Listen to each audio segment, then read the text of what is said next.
The interview was yesterday, and just this morning I got offered the job. Of course, without any qualifications of being a financial planner. Say that again? Without any qualifications. One more time? Without any qualifications. Frequency defies rationality. Of being a financial Your frequency planner. would make shit that don't make sense for the right person. This is a different frequency for real. For real. Thank you for the knowledge. This is coming from all the way in South Africa. That's beautiful. Chef's kiss. Chef's kiss star. Cool. So, now, on the topic of actually how to cultivate that degree of stillness, because that's the whole point of this video, right? The more internal stillness that you have, the more external stillness that you have. And ironically, John 3:27 says a man can receive nothing unless it is first given to him from heaven. You can't receive anything in reality. You can't materialize anything in reality unless it is first given to you from heaven. Now, is that some, external personality sign in the sky that says, you know what? I'm going to let these kids starve, but I'm going to give that pastor that new Mercedes that he prayed for. No, it's not any particular archetype of this anthropomorphized God who has this particular personality and temper tantrums and all of this and all of that. It is nothing more than coming to the realization that heaven in of itself is that particular degree of internal stillness. A man can't receive anything unless it is first given to him from heaven. Heaven is that stillness. Heaven is that calm. And if we look at it from a point of brain waves, when your brain is in alpha and theta is deeply relaxed meditative states, stillness. And ironically, in those states, the door to your subconscious mind opens. So the more that you're relaxed and the more that you're still, the more you actually make all this manifestation shit that you're doing way easier. And I think about this all the time. I think about all the people that must be like in the ends or in the projects or in like war-torn places in the world and like these extreme environments of extreme degrees of suffering, misfortune, and misery, quote unquote. And I think to myself, when your brain is locked into survival, you don't have the capability of relaxing because the survival mind, the basal ganglia, is always looking for the next threat. And because it's always looking for the next threat, it's always concentrating on the next threat. And concentration is the beginning of vibration. Vibration precedes frequency. Frequency is vibration that has caught up motion. And then frequency is immaterialized reality and reality is materialized frequency. So then I think to myself, damn, these people aren't in particular conditions or the conditions are against them to make it easier to relax, making it more difficult to relax and indirectly making it more difficult to get ideas into their subconscious mind, indirectly making it more difficult to alter their realities. I think about that all the time. So when we're talking about stillness, hence why I said this is so important that you know how to navigate conditions, circumstances, people that stress you out. If you don't know how to navigate this shit, you're always going to be like those choppy waves that I drew at the start. And you're going to be the boat that is always going up and down, up and down, up and down. Where if you can internally calm the waters within, the path to your journey will be much more easy. It's easier to drive on a smooth road than a road with potholes. And if you're African, you know what I'm talking about. You lot got potholes in Jamaica, and I know bro, they're bad. Bro. Oh my days, bro.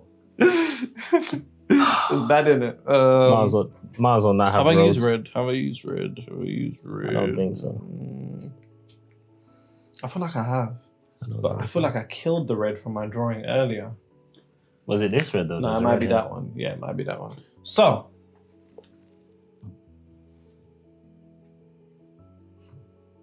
and this hit me in the shower. I was thinking about stillness, and I was thinking about how we can cultivate internal degrees of stillness. But then I came to a realization of something in particular, and that is our stillness is disrupted by our past. What do you mean by that, Nero? Relax, you're gonna get some. Now we know time is an illusion, so the past doesn't exist. So technically in the subconscious mind, and that's the dangerous part. The dangerous part is that to the subconscious mind, time doesn't exist. That's dangerous because that means that any particular condition that's in the subconscious mind, bear in mind, the only way to get into the subconscious mind is by emotional intensity. Whether negative or positive, more often than not, it's negative. Emotional intensity puts you into the subconscious mind. And because the subconscious mind doesn't adhere to the concept of the past or the future, the subconscious mind only registers it as the now. So that would mean that past events in your reality that generated emotional intensity enters your subconscious mind. And because your subconscious mind thinks it's taking place now, it creates it now. What do you mean by that, Nero? Our present stillness is affected by our past. Here's the thing about memories. Memories don't disappear. Memories are actually energies that exist within you, and that's a bar, write that down. And because memories exist within you, if a memory has enough emotional intensity, it will enter the subconscious. And when it enters the subconscious will play that now. Think about it like silently playing a song in the background of your life. That song is quietly playing in the background of your life, negatively altering and corrupting the frequency that you're emitting to bring you more bullshit, more chaos, more stress, and more drama in your life. So,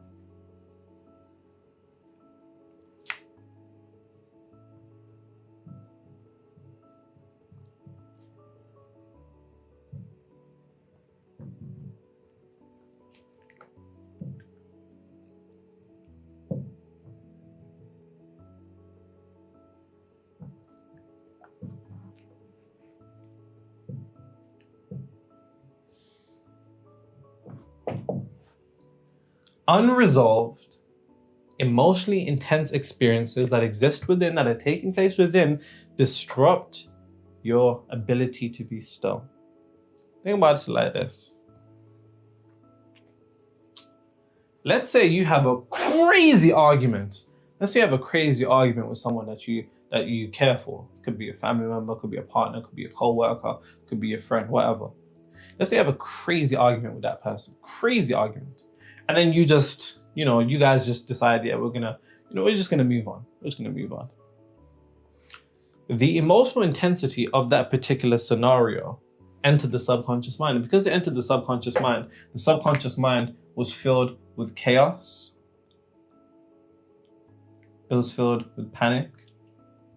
It was filled with worry, anger, frustration, disharmony. And because all of those things entered the subconscious mind and quietly in the background of your life, how could you be still when that song is still playing quietly in the background of your life? And extrapolate this to anything in your life. Now, here's what I'm going to need you to do.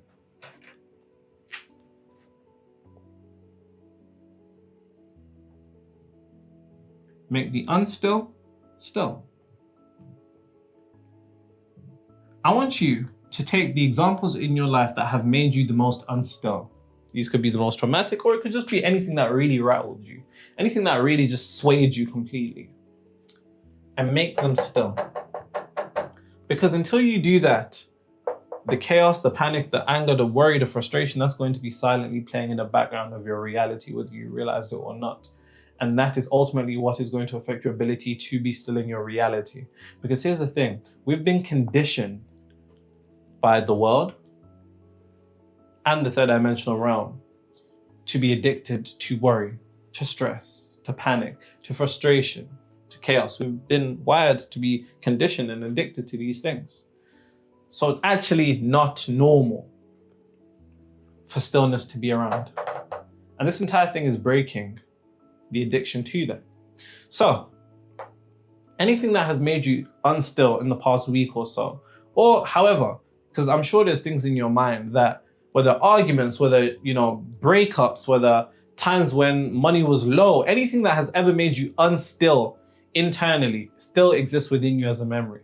And until you have the capability of transmuting the energy, which is the memory, because memories are energies, and so you have the capability of transmuting that energy, and you do that through transmuting the memory by cultivating, going back and using your imagination to go back to that moment that made you unstill, and to recreate it in a way that reflects harmony, in a way that reflects peace, in a way that reflects stillness, as opposed to how it happened. So instead of you beefing someone in your head on a mad thing, you have some crazy beef, get into a meditative state, relax, recreate that argument, but just as you're about to start arguing, instead you hug, you express gratitude for one another.